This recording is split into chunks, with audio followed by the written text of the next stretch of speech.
इसी तरह हे परमात्मा, हे ईश्वर, आप सभी मनुष्य के शरीर में उस समान ज्योति अंश के रूप में विद्यमान है, मतलब सभी मनुष्य समान हैं। चलिए अब हम इसमें जो विशेष बातों का उल्लेख किया गया है वो हम देख लेते हैं। यहाँ पर जो पंक्तियां दी गई हैं उनमें कबीर ने सदुकड़ी भाषा का प्रयोग किया है। कबीर ने यहाँ पर सदुकड़ी भाषा का सहज सरल और प्रवाहमय प्रयोग किया है। कबीर ने परमात्मा को एक ही ज्योति अंश के रूप में स्वीकार किया है और कबीर ने इन पंक्तियों में ईश्वर की अद्वैत सत्ता को स्वीकार किया है। ईश्वर की अद्वैत सत्ता को स्वीकार किया है।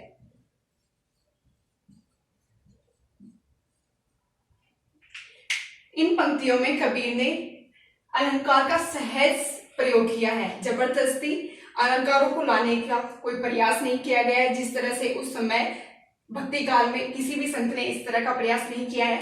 जिस प्रकार जैसे भाड़ी काष्ठ ही काटे अग्नि काटे न कोई, इस पंक्ति में उदाहरण अलंकार का प्रयोग किया गया है।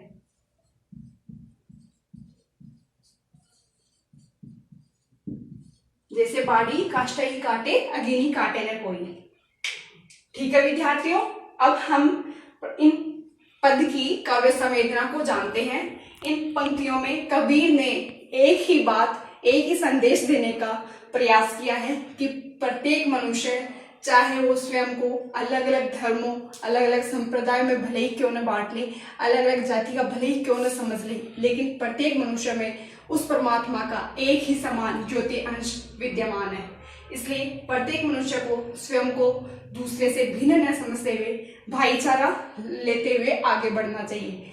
इसलिए कबीर ने अपना जो मत था, उनका भाव था कि सर्वधर्म समभाव की और सर्व जाति समानता की बात होनी चाहिए, उसका यहाँ पर समर्थन किया है।